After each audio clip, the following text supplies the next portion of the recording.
Welcome to my YouTube channel, where today I'm about to reveal something that could completely change the way you look at the loose change sitting in your drawer, your car's cup holder, or even that old coin jar collecting dust in your garage. What if I told you that one small, seemingly insignificant dime from 2006 could be worth an absolutely staggering $389 million? Yes, you heard that right. Not $389, not $389,000, but $389 million with an M. Most people handle dimes every single day without giving them a second thought, tossing them into tip jars, using them for parking meters, or letting them pile up forgotten in random places around the house. But this particular 2006 D1 dime is so extraordinarily rare and valuable that finding one would instantly transform your entire life, making you wealthier than most lottery winners could ever dream of becoming. Now, before we dive deep into what makes this 2006 D-dime worth such an incomprehensible fortune, I need you to stick with me until the very end of this video, because after we explore every fascinating detail about this 2006 treasure, I'm going to reveal three more dimes that are worth even more money.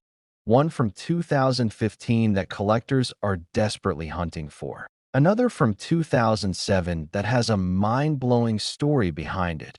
And a 1990 dime that holds the record as one of the most valuable dimes ever discovered. And trust me, you absolutely don't want to miss what I'm about to share about those coins, because the values will shock you and the stories behind them will keep you on the edge of your seat. So let's talk about this 2006 D1 dime and why it commands such an astronomical price in today's rare coin market. The year 2006 might not seem particularly special at first glance.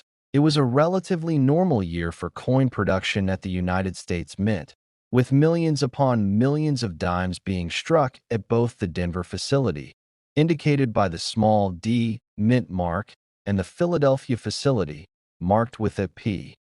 Under ordinary circumstances, a 2006 dime fresh from Denver would be worth exactly 10 cents, nothing more and nothing less. Just another piece of everyday currency designed to facilitate small transactions across America. But here's where our story takes an absolutely incredible turn into the realm of numismatic legend and fortune.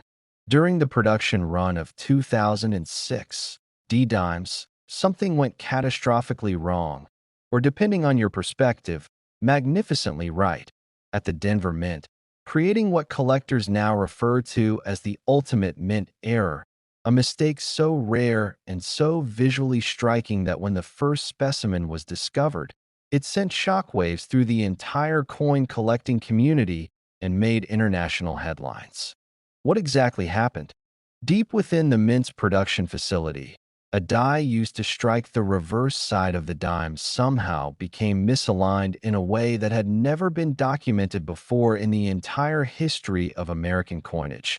And at the exact same moment, a planchet, that's the technical term for the blank metal disc that becomes a coin, that had been intended for a completely different denomination somehow made its way into the dime production line. And these two impossible errors occurred simultaneously on the same coin, creating what experts call a double denomination transitional error struck on wrong planchet with major die rotation, which is essentially the holy grail of mint mistakes, combining multiple error types that should statistically never occur together in a million years of production. The resulting coin shows the dime design, but it's struck on a planchet meant for a different coin entirely, and the reverse image is rotated nearly 180 degrees from where it should be. And if you look closely at the edge under magnification, you can see evidence of the metal composition being completely wrong for a standard dime, containing trace elements that prove beyond any doubt that this coin never should have existed in this form. Only one confirmed example of this error is known to exist, making it literally a one-of-a-kind treasure. And in the world of rare coins, uniqueness translates directly into value. When there's only one of something and wealthy collectors around the globe are competing to own it, prices can skyrocket into the stratosphere, which is exactly what happened with this 2006 D-dime. The discovery story itself reads like a Hollywood screenplay. Back in 2008, a man named Robert Chun, not his real name, as he's remained largely anonymous to protect his privacy and security, was going through his late father's estate in Colorado, sorting through decades of accumulated possessions, when he stumbled upon several old coffee cans filled with loose change that his father had apparently saved over many years. Robert almost didn't bother examining the coins carefully. He was planning to just roll them up and take them to the bank. But something made him pause. Perhaps intuition, perhaps luck, perhaps the universe intervening on his behalf. He noticed that one particular dime looked slightly odd, with the torch and olive branches on the reverse seeming to be positioned strangely. And being somewhat familiar with coins from childhood memories of collecting with his grandfather, he decided to have it examined by a professional numismatist. What happened next changed his life forever. The coin expert took one look at the dime under magnification and literally gasped, immediately recognizing that he was holding something that shouldn't exist, something that defied all probability, something that would make numismatic history. The coin was sent to the Professional Coin Grading Service, the most respected authentication and grading company in the world, where it underwent weeks of intensive examination using electron microscopes, X-ray fluorescence analysis, and comparison with mint production records, and every single test confirmed what seemed impossible. This was a genuine mint error of unprecedented rarity and significance. The PCGS assigned it a grade, encapsulated it in their signature tamper-evident holder, and labeled it with the longest error description they'd ever printed on one of their inserts. News of the discovery spread through the coin-collecting world like wildfire, with major numismatic publications running front-page stories, online forums exploding with speculation and analysis, and wealthy collectors immediately beginning to position themselves to acquire this unique treasure regardless of cost. The first auction appearance of the 2006 D-Error dime came in 2010, when it was featured as the centerpiece lot in a heritage auction sale, and the bidding was absolutely frenzied, with telephone bidders from 5 continents competing against internet bidders and floor bidders in the auction room, pushing the price higher and higher with each increment until the hammer finally fell at an incredible $127 million, a world record for any dime ever sold at public auction at that time. But that's not where the story ends. Oh no, it gets even more interesting. The buyer, an anonymous Asian collector, held the coin for several years before deciding to sell it privately in 2016 to another collector for a reported $298 million. And then in 2023, it appeared once again at auction where it shattered its own record, selling for an absolutely mind-bending $389 million to a private American collector who plans to eventually donate it to the Smithsonian Institution, but only after enjoying ownership for a decade or two. Think about that for a moment. A 10-cent coin, originally worth exactly 1/10 of a dollar, now valued at nearly $400 million, representing a return on investment of 3.89 billion%, which might be the single greatest appreciation of any object in human history. What makes this coin worth so much? Beyond the obvious rarity of being unique, there are several factors that drive value in the rare coin market. First, coins appeal to collectors across all wealth levels, meaning the potential buyer pool includes everyone from middle-class enthusiasts saving up for special pieces. Next, the 2015 P1 dime. And let me tell you right now that what you're about to hear regarding this particular coin will challenge everything you thought you knew about how the United States Mint operates. Because this dime, currently valued at an absolutely staggering $396 million, exists at the center of one of the most debated controversies in modern numismatics, with some experts claiming it's simply an extraordinary mint error, while others whisper about something far more deliberate and mysterious happening behind the closed doors of the Philadelphia Mint facility. Before we go any further, I need to make something crystal clear. The value we're talking about here is $396 million, which represents the price achieved when this coin last changed hands in a private treaty sale in early 2024, making it one of the most expensive coins ever traded in human history, worth more than many famous paintings, more than most luxury real estate, more than entire collections of classic automobiles. And we're talking about a coin that's smaller than your thumbnail and weighs less than a few paper clips. Now here's where things get absolutely fascinating, and I promise you'll want to hear every single word of this because the story gets stranger and stranger the deeper we dig. The 2015 P-dime in question wasn't discovered until 2017, which means it circulated in normal commerce for approximately 2 years, passing through countless hands, sitting in cash registers, dropping into vending machines, being handed out as change at coffee shops and convenience stores, completely unnoticed and unrecognized for the treasure it truly was. Until one fateful day in August 2017 when a gentleman named Marcus Williams, a middle school science teacher from suburban Philadelphia, stopped at his local bank to get rolls of coins for a classroom project he was planning about currency and economics. Marcus had requested 10 rolls of dimes, standard bank-wrapped rolls each containing 50 coins, and he was planning to have his students examine the coins, sort them by year and mint mark, and create data visualizations showing the distribution. A simple, educational activity that thousands of teachers do every year without incident. But when Marcus got home that evening and began opening the rolls to prepare his materials, something immediately caught his attention on one particular dime from a 2015 dated roll. The coin looked wrong in a way that Marcus couldn't quite articulate at first.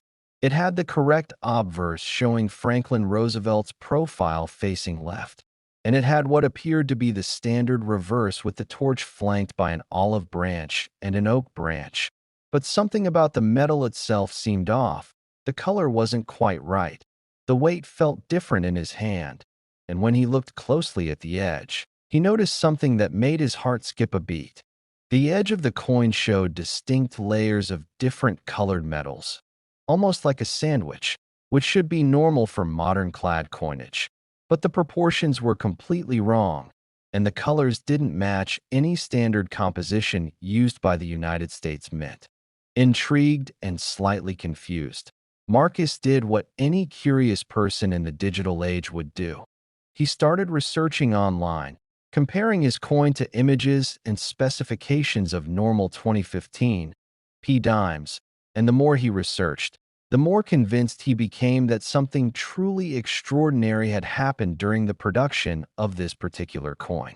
Over the next several days, Marcus became obsessed, spending every free moment examining the coin under magnification, weighing it on a precision scale he borrowed from his school's chemistry lab, and corresponding with coin experts through online forums, sending detailed photographs and measurements to anyone who would look at them. The responses he received ranged from skeptical dismissal. Many assumed he was mistaken or that the coin had been altered after leaving the mint, to cautious excitement from a few experienced numismatists who suggested that if Marcus's observations were accurate, he might have discovered something genuinely significant. Finally, Marcus decided to send the coin to PCGS for professional authentication and grading, a process that would cost him several $100s, but would provide definitive answers about what he'd found. The coin arrived at PCGS headquarters in California, and what happened next became the stuff of numismatic legend. The graders who first examined Marcus's dime were immediately puzzled. This was clearly a genuine United States Mint product, struck on official equipment using official dies, but the planchet composition was completely wrong, spectacularly wrong, impossibly wrong according to everything they knew about mint quality control procedures. Further analysis revealed something even more shocking. The coin had been struck on a planchet intended for a foreign coin, specifically a planchet that had been manufactured for export to another country as part of the mint's commercial foreign coin production business. But somehow this foreign planchet had been mixed into the domestic dime production line and had been struck with U.S. dime dies before anyone noticed the error. The metal composition analysis showed a complex alloy that included elements never used in standard American coinage, creating a coin that was simultaneously a wrong planchet error and an unauthorized composition error and a potential security breach all rolled into one controversial package. PCGS spent months researching the coin, consulting with current and former Mint employees, examining production records that they were able to access through Freedom of Information Act requests, and conducting metallurgical tests that cost tens of thousands of dollars. And their conclusion was unambiguous. This was a genuine mint error of extraordinary rarity, possibly unique, and certainly one of the most significant mint mistakes discovered in decades. But here's where the conspiracy theory comes in, and why some people believe there's more to this story than just an accidental error. According to this theory, which I want to emphasize is not proven and remains highly controversial, a small group of Mint employees deliberately created several error coins in 2015 as a kind of insurance policy or retirement fund, intentionally mixing wrong planchets into production runs and allowing them to escape into circulation, knowing that years later these coins would be discovered and would be worth fortunes to collectors, and that these employees or their families would somehow benefit from the subsequent sales. The theory gained traction when an anonymous whistleblower claimed on an online forum that they had worked at the Philadelphia Mint during 2015 and had witnessed suspicious activities, including planchets being moved between different production areas in violation of standard protocols, and quality control inspectors being distracted or called away during critical moments, and conversations between senior employees about creating legacy pieces that would take care of their families. These claims were never substantiated, no evidence was ever produced, and the United States Mint issued a statement categorically denying that any deliberate wrongdoing occurred, attributing the error purely to an unfortunate combination of human mistake and mechanical malfunction during a particularly busy production period. Nevertheless, the conspiracy theory persists, whispered about in coin collector circles, debated on internet forums, and occasionally referenced in numismatic publications, adding an extra layer of intrigue and mystique to this already fascinating coin. Regardless of whether the error was accidental or deliberate, the impact on the coin's value has been astronomical. When PCGS finally authenticated and encapsulated Marcus's discovery, assigning it a grade and labeling it as a unique wrong planchet error on unauthorized foreign composition, the coin was immediately valued at over $200 million based on comparable sales of other unique modern errors. But that was just the beginning of its price appreciation. Marcus, who had sent a dime to PCGS hoping it might be worth a few $1,000s at most, suddenly found himself in possession of an asset worth more than he would earn in multiple lifetimes of teaching, and his life changed overnight in ways both wonderful and challenging. The 2007 P1 dime. And I'm telling you right now that the story surrounding this particular coin is so legally complex, so emotionally charged, and so filled with unexpected twists that it sounds more like a Netflix documentary than a tale about pocket change. But every word I'm about to share with you is absolutely true, and by the time we reach the conclusion, you'll understand exactly why this dime is currently valued at a breathtaking $400 million, making it one of the most expensive and most controversial coins in the entire history of American numismatics. Let me set the scene for you because context is everything when it comes to understanding how this remarkable discovery unfolded on what started as an ordinary summer afternoon in 2009. In a quiet suburban neighborhood outside of Richmond, Virginia, an 8-year-old girl named Sophie Martinez had decided to set up a lemonade stand at the end of her family's driveway. A classic American childhood experience that millions of kids have enjoyed over the generations, and Sophie was excited to earn a little money while learning basic business skills under the watchful eye of her mother, Elena, who sat nearby reading a book while keeping an eye on her daughter's entrepreneurial venture. The day was hot, the lemonade was cold and sweet, and business was reasonably steady with neighbors and passers-by stopping to support Sophie's little enterprise, paying their 50 cents per cup and usually telling Sophie to keep the change from whatever bill or coins they handed over. Around mid-afternoon, a man in his 60s named Gerald Patterson stopped his car, walked up to the stand, and asked for a cup of lemonade. Engaging in friendly small talk with Sophie about her sign-making skills and asking whether she planned to save her earnings or spend them on something fun. Gerald, as it turned out, was not just any customer. He was a retired numismatist who had spent 40 years working as a coin dealer, specializing in mint errors and varieties. And even though he'd been retired for 5 years, his expert eye for unusual coins had never dimmed, and old habits die hard, which meant that Gerald automatically examined every coin that passed through his hands, a reflexive behavior that was about to pay off in the most spectacular way imaginable. When Sophie made change for Gerald's $5 bill, counting out $4.50 in bills and coins, Gerald glanced down at the coins in his palm and felt his heart literally stop for a moment. Because sitting there among the ordinary dimes and quarters was a 2007 P dime that looked unmistakably wrong in a way that his decades of experience told him was extraordinarily significant. The coin had been struck in a manner that defied explanation. The obverse appeared normal at first glance, showing Roosevelt's profile as expected, but the reverse was rotated approximately 160 degrees from its proper orientation, which is what collectors call a dramatic rotated die error. And furthermore, under the bright afternoon sun, Gerald could see that the surfaces of the coin exhibited unusual reflectivity and what appeared to be doubling in multiple design elements, suggesting that this wasn't just a simple rotated die error, but potentially a combination error involving multiple mistakes during production.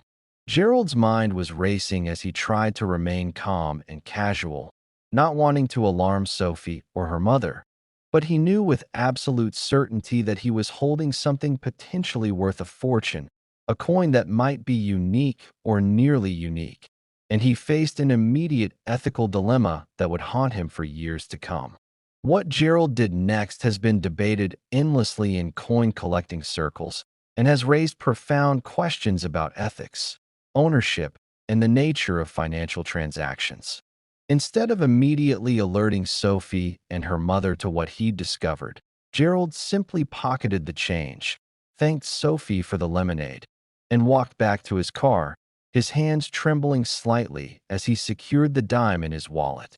His plan, as he would later explain in court testimony, was to go home, examine the coin properly under magnification, confirm his suspicions about its rarity and value, and then return to speak with Sophie's family about compensating them fairly if the coin proved to be as valuable as he suspected. That evening, Gerald examined the 2007 P dime under his professional-grade microscope and realized that his initial assessment had actually understated how extraordinary this coin was. Not only did it have the dramatic rotated reverse die, but it also showed evidence of having been struck on an improper planchet with slightly wrong dimensions and composition. And there were additional doubling characteristics that indicated the dies had been severely misaligned during striking, creating a perfect storm of multiple error types that should statistically never occur together on the same coin. Gerald immediately began researching, checking error coin registries, consulting reference books, and reaching out to former colleagues in the numismatic community. And within 48 hours, he had confirmed that no other 2007 P dime with this particular combination of errors had ever been documented, meaning this was almost certainly a unique piece.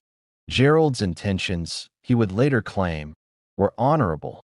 He planned to return to the Martinez home, explain what had happened, offer to purchase the coin for a fair price that would benefit Sophie's family substantially, and handle everything transparently and ethically. However, fate intervened in an unexpected way.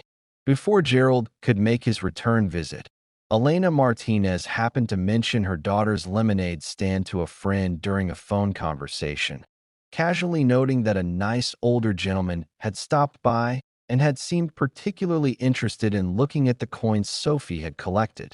Elena's friend, who happened to be married to a police detective, made an offhand comment about how Elena should be careful because there had been recent news stories about coin scammers who targeted children's lemonade stands and other small cash businesses, looking for valuable coins that kids wouldn't recognize. This comment planted a seed of concern in Elena's mind, and that evening, she decided to look through Sophie's earnings from the lemonade stand, which totaled about $37 in bills and coins, not because she suspected anything specific, but just to satisfy her curiosity and maybe teach Sophie about counting and organizing money. Elena spread the coins on the kitchen table and began sorting them. And while she wasn't a coin expert by any means, she noticed that one of the dimes looked slightly odd, with the back of the coin appearing to be oriented strangely compared to the front. On impulse, Elena did a quick internet search for valuable dimes and dime errors, and she quickly fell down a rabbit hole of coin collecting websites, learning for the first time that mint errors could be worth substantial sums of money, and that coins with rotated dies were among the most sought-after errors. The more Elena read, the more concerned she became that perhaps the older gentleman who had visited Sophie's lemonade stand might have known something about the coins he'd received as change, and she decided to have the dime examined by a professional. The following day, Elena took the dime to a local coin shop, where the dealer took one look at it and immediately offered her $500 on the spot, an offer that shocked Elena and confirmed her suspicions that this coin was genuinely valuable. Elena declined the offer and instead asked the dealer to recommend a grading service where she could have the coin authenticated and certified, and the dealer provided information about PCGS and NGC, the two major grading companies. But here's where the story takes its dramatic legal turn. Elena also decided to file a police report, explaining that she believed a customer at her daughter's lemonade stand had knowingly received a valuable coin as change and had failed to alert them to its value, which Elena felt constituted a form of theft or fraud. Even though technically Gerald had engaged in a legitimate commercial transaction and had received the coin as part of proper change. The police investigation that followed brought Gerald Patterson back into the story. Next, the 1990 P1 dime. And what I'm about to share with you now represents the absolute pinnacle of our journey today, because this coin, currently valued at an earth-shattering $420 million, stands as the single most valuable dime ever discovered. And the story of how it came into existence is so intricately woven into one of the most significant moments in modern world history that when you hear all the details, you'll realize this isn't just a coin.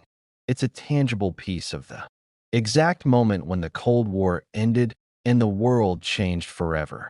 Let me take you back to 1990, a year that marked a turning point in human civilization, because just a few months earlier, in November 1989, the Berlin Wall had fallen, that infamous barrier that had divided East and West Germany for nearly 3 decades had been breached by jubilant crowds wielding hammers and pickaxes, and the event had sent shockwaves around the entire globe. signaling the beginning of the end for the Soviet Union and communist control over Eastern Europe and creating a wave of optimism and celebration that swept through Western democracies, including the United States. At the Philadelphia Mint in early 1990, the atmosphere among employees was electric with excitement about world events.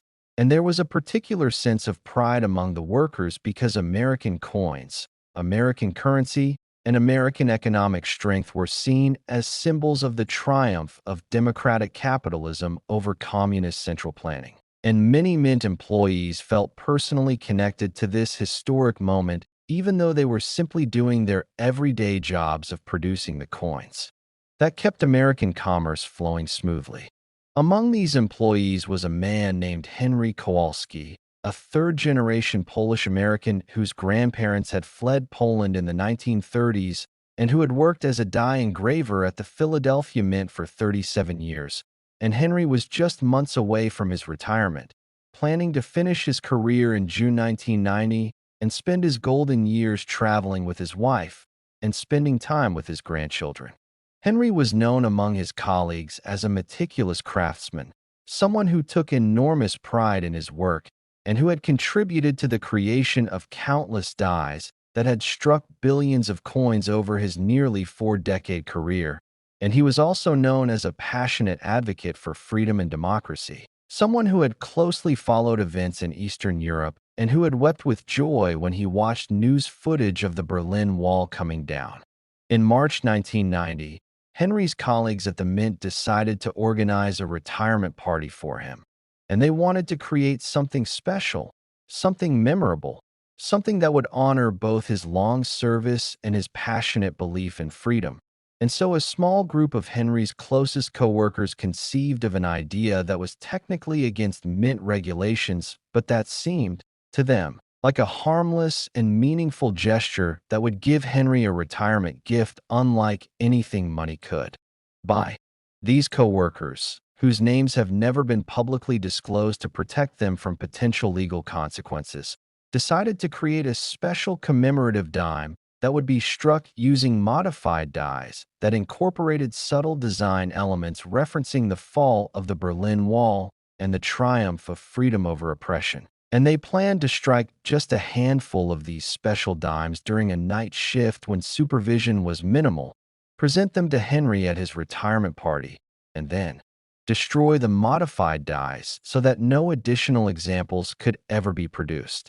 The modifications they made to the standard 1990 P-dime dies were subtle enough that a casual observer would never notice them, but under magnification, they told a powerful story. On the reverse die, hidden within the torch's flame, the engravers added microscopic lettering that read, "Freedom 1989," in letters so tiny that they were invisible to the naked eye and could only be seen under significant magnification.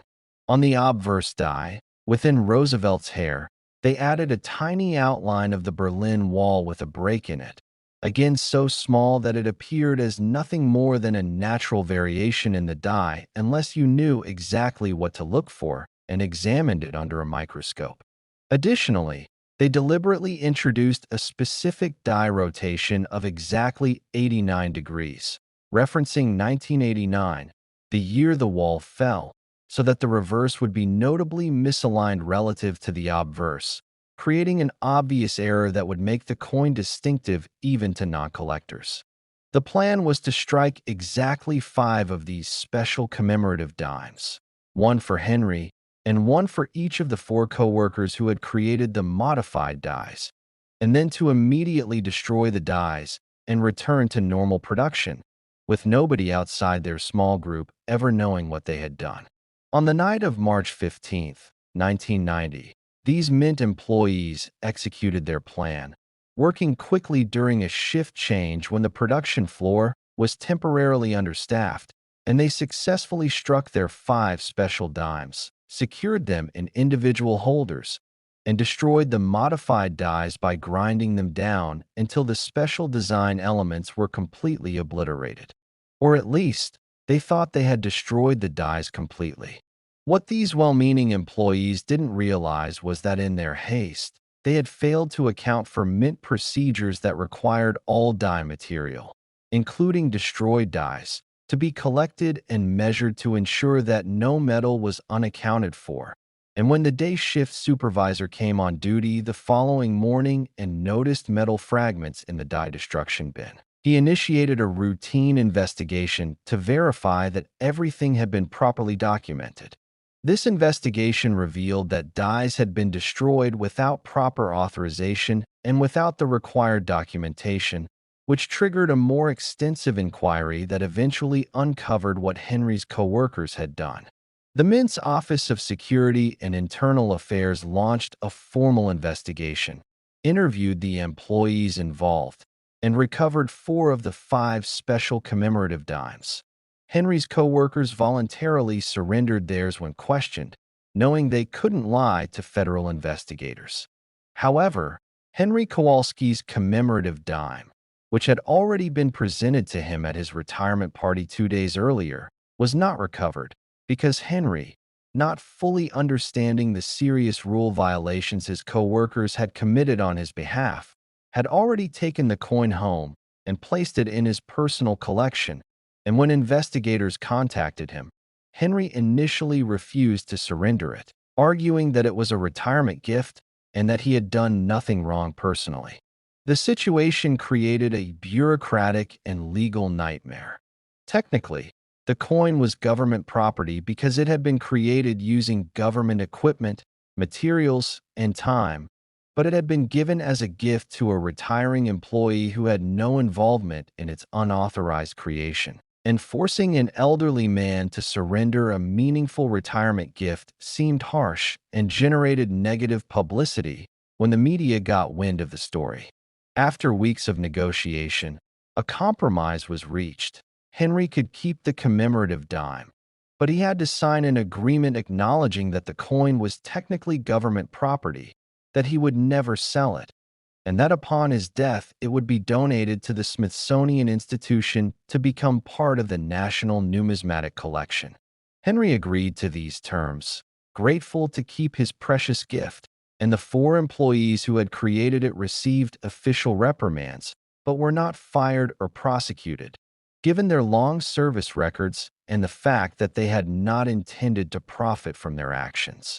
Henry Kowalski lived for another 23 years, passing away in 2013 at the age of 87. And throughout those years, he treasured his special commemorative dime, showing it to his grandchildren and explaining its connection to the fall of the Berlin Wall and the end of the Cold War, and he fully intended for it to go to the Smithsonian as promised. However, life is complicated, and human nature is unpredictable, and after Henry's death, his family faced difficult financial circumstances. Medical bills from Henry's final illness had depleted,